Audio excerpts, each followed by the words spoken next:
की शुरुआत होने वाली है, लेकिन उससे पहले एक से बढ़कर एक विवाद देखने को मिल रहा है और उसके बीच अब एंट्री हो चुकी है वक्फ के विवाद को लेकर। जी हां, मौलाना शहाबुद्दीन रिजवी जो ये कह रहे हैं कि जिस मेला क्षेत्र में महाकुंभ का आयोजन हो रहा है वो क्षेत्र जो है वो वक्फ के दायरे में आता है। जहां तंबू लगाए गए हैं साधु संतों के, वो जमीन भी वक्फ की है, ये कहा गया है मौलाना शहाबुद्दीन रिजवी की तरफ से। यही नहीं, वो ये कहते हैं कि पूरा मेला क्षेत्र की जमीन वक्फ की है। मुसलमानों ने मेला लगाने की इजाजत दी है, ये मुसलमानों की दरिया दिली को दिखाता है, ये कहना है उनका। इसके अलावा वो ये कहते हुए नजर आ रहे हैं कि पूरे मेला क्षेत्र में, यानी कि जहां पर गंगा स्नान होगा, जहां पर साधु संतों की तंबू लग रही है, वो सब की जगह जो है वो वक्फ की है। मुस्लिम दरिया दिली दिखा रहे हैं, ये कहना है शहाबुद्दीन रिजवी का। यही नहीं, वो आगे देखिए किस तरीके से दावा ठोकते हुए नजर आ रहे हैं। वो ये कह रहे हैं कि मुसलमानों को जबकि दुकान नहीं लगाने दिया गया, उन्हें रोका गया, लेकिन मुसलमानों की दरियादिली ये है कि महाकुंभ में, यानी कि वक्फ की जमीन पर महाकुंभ लगाने की इजाजत दी जा रही है। कुंभ मेला क्षेत्र की 55 बीघा जमीन पर दावा रिजवी करते हुए नजर आ रहे हैं। उनका यह कहना है कि 55 बीघा जो जमीन है जहां महाकुंभ का आयोजन हो रहा है, ये वक्फ की जमीन है। तो इस तरीके से देखिए विवाद जो है इस पूरे मामले को लेकर अब शुरू हो चुका है। वक्फ की बात, सनातन पर किस तरीके से कट्टरपंथियों की बौखलाहट देखने को मिल रही है, ये लगातार हम आपको बता रहे हैं। क्योंकि इससे पहले, यानी कि जो जब से महाकुंभ की बात शुरू हुई, पहले विवाद हुआ मुसलमानों की एंट्री को लेकर, यानी कि महाकुंभ क्षेत्र में मुसलमानों की एंट्री पर बैन को लेकर, इसके बाद मुसलमानों की घर वापसी को लेकर, और अब वक्फ को लेकर विवाद बढ़ता हुआ नजर आ रहा है। ऐसे में सवाल ये कि आखिर महाकुंभ को लेकर मौलानाओं की और कट्टरपंथियों की बौखलाहट क्यों देखने को मिल रही है? आखिर महाकुंभ से परेशानी मौलाना को क्यों है? क्योंकि देखिए ये जो विवाद निकलकर सामने आया है, इससे कई सवाल जो हैं वो खड़े हो रहे हैं। तो कुंभ से बौखलाहट क्यों मौलानाओं की, ये बड़ा सवाल इस वक्त बना हुआ है कि क्योंकि एक तरफ देखिए महाकुंभ को लेकर तैयारियां जोरों शोरों से चल रही है, जहां पर हर ये कोशिश की जा रही है कि इंतजाम जो है वो पुख्ता हो, लेकिन दूसरी तरफ महाकुंभ की शुरुआत होने से पहले ही एक ये बड़ी बात की गई है मौलाना की तरफ से। सवाल ये कि आखिर परेशान क्यों है मौलाना, बौखलाहट आखिर क्यों देखने को मिल रही है? और आपको बता दें कि विवादित बयान तो यहां पर दिया गया है, लेकिन इस पूरे मामले में मौलाना शहाबुद्दीन रिजवी ने क्या कुछ कहा है वो भी आपको बताएंगे। दरअसल उन्होंने ऊटपटांग बयान दिया है, फरमान दिया है और अपने बयानों से एक बार फिर से चर्चा में है और वक्फ का दावा ठोक दिया है महाकुंभ की जमीन को लेकर। इससे पहले महाकुंभ में धर्मांतरण को लेकर उन्होंने बयान दिया था, आरोप लगाए थे, कहा था कि मेरे सूत्र मुझे बता रहे हैं कि वहां धर्मांतरण होने जा रहा है, जिसकी तैयारी मुसलमानों के धर्मांतरण को लेकर कराई जा रही है। और अब उन्होंने ये नया बयान दे दिया है, जिसके बाद एक बार फिर से वो अपने बयानों की वजह से सुर्खियों में। क्या कहा, सुनिए। आज के जो मुसलमान हैं उनमें से एक सरताज नाम के हैं, उन्होंने इस बात की जानकारी दी और कहा, एलानिया तौर पर इस बात को कहा कि जो ज़मीन है, जिस ज़मीन पर, ज़मीन के बहुत सारे हिस्से पर जो शामियाने तंबू वगैरह लगाए गए हैं, इंतजामात किए गए हैं, मेला लग रहा है, ये वक्फ की ज़मीन है और वहाँ संत धर्मांतरण कराने की बात कर रहे हैं कि महाकुंभ मेले में बड़े पैमाने पर सैकड़ों मुसलमानों को मजहब तब्दील कराया जाएगा, धर्मांतरण कराया जाएगा। दूसरी तरफ उत्तर प्रदेश में एक कानून बना हुआ है धर्मांतरण पर और गुज़श्ता सालों में कई लोगों की गिरफ्तारियां भी हुई हैं। तो इस सिलसिले में मैंने मुख्यमंत्री योगी आदित्यनाथ जी को एक पत्र लिखा है और पत्र लिख करके मैंने उसमें मांग की है कि कुंभ के मेले में होने जा रहे धर्मांतरण के कार्यक्रम पर प्रतिबंध लगाया जाए। जो जश्न मनाते हैं नौजवान लड़के और लड़कियां, उनके सिलसिले में हिदायत दी गई है। फतवे में कहा गया है कि नए साल का जश्न मनाना फ़ख्र की बात नहीं है और न ही ये जश्न मनाया जाना चाहिए और न ही मुबारकबाद देना चाहिए, इसलिए कि ये जो जश्न है नए साल का, ये अंग्रेज़ी साल यानी ईसाइयों का साल शुरू होता है और नए साल का जश्न मनाना ईसाइयों का मजहबी शियार है और किसी भी गैर मजहब का मजहबी शियार को अपनाना मुसलमानों के लिए सख्त नाजायज़ है। जो जश्न मनाते हैं, तो एक तरफ महाकुंभ को लेकर मौलाना की बौखलाहट देखने को मिल रही है तो दूसरी तरफ बागेश्वर धाम के पीठाधीश्वर पंडित धीरेन्द्र शास्त्री जिनका बयान सामने आया है और एक बार फिर से महाआयोजन को लेकर यानी कि महाकुंभ की महाआयोजन को लेकर उनकी उत्सुकता देखने को मिल रही है और उन्होंने ये कहा कि जो आयोजन हो रहा है महाकुंभ को लेकर ये सनातन धर्म का सबसे बड़ा आयोजन है और ऐसे में एक बार फिर उन्होंने ये बयान दिया है कि गैर सनातनियों को मेले में न आने की हिदायत तक दे डाली है उन्होंने। क्या कुछ वो कह रहे हैं और क्यों विवाद एक बार फिर से खड़ा होता हुआ नजर आ रहा है, रिपोर्ट के जरिए आपको दिखाते हैं।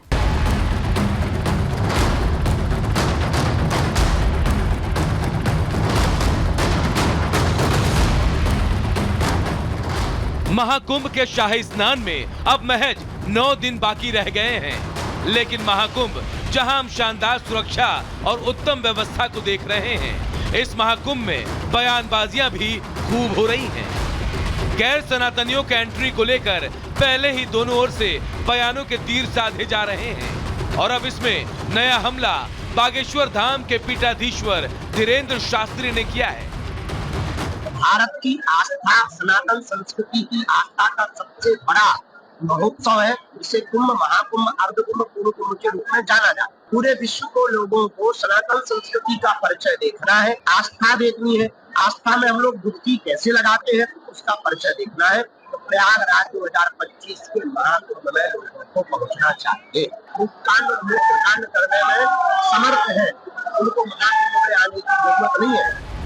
बाबा धीरेन्द्र शास्त्री ने महाकुंभ के इस समय को भी सनातन का स्वर्ण युग बताया और कहा कि ऐसे समय में जहाँ पर भी पूर्व समय में, बाबर के समय में, चंगेज खान के समय में, मोहम्मद गोरी के समय में, अकबर के समय में मंदिरों को तोड़कर मस्जिदें बनाई गई थी, वहाँ पर अगर पुनर्स्थापना भगवान की होती है तो निश्चित रूप से यह भक्ति काल का, सनातन काल का गोल्डन टाइम माना जाएगा।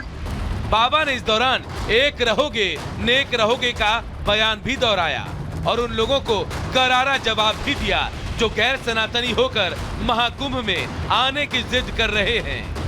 कश्मीरी पंडितों और हिंदुओं की तरह अगर तुम्हें प्रदेश छोड़ के नहीं भागना है, तुम्हें एक होना पड़ेगा।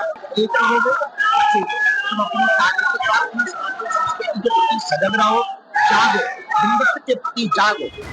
बागेश्वर धाम के पीठाधीश्वर धीरेन्द्र शास्त्री लगातार हिंदू राष्ट्र की स्थापना से लेकर सनातन को बचाने की मुहिम को गंभीरता से आगे बढ़ाते रहे हैं और महाकुंभ के आयोजन को लेकर उन्होंने एक तरह से गैर सनातनियों को चेतावनी दे दी है कि वो आयोजन को अपवित्र करने की कोशिश न करे। Bureau report, Republic Bharat.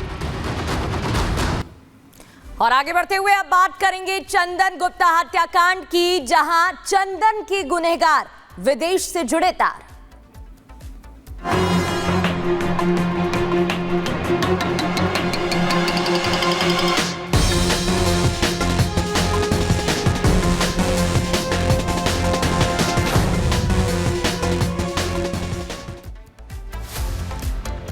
तो चंदन गुप्ता हत्याकांड में आखिरकार आपको बता दें 28 हत्यारों को सजा सुना दी गई, उम्र कैद की सजा सुनाई गई। लेकिन इस पूरे मामले में अब सवाल खड़े हो रहे हैं क्योंकि जब टीम जांच कर रही है तो विदेश से भी जांच इन हत्यारों के जो तार हैं वो जुड़े हुए नजर आ रहे हैं, जिसको लेकर इस एंगल से भी जांच हो रही है। आपको बता दें इस पूरे मामले में अब उस तरीके से भी पूछताछ की जा रही है। आखिर क्या कुछ खुलासे अब तक हुए हैं और क्यों विदेशी तार यहां पर जोड़कर देखे जा रहे हैं, आपको इस रिपोर्ट के जरिए समझाते हैं।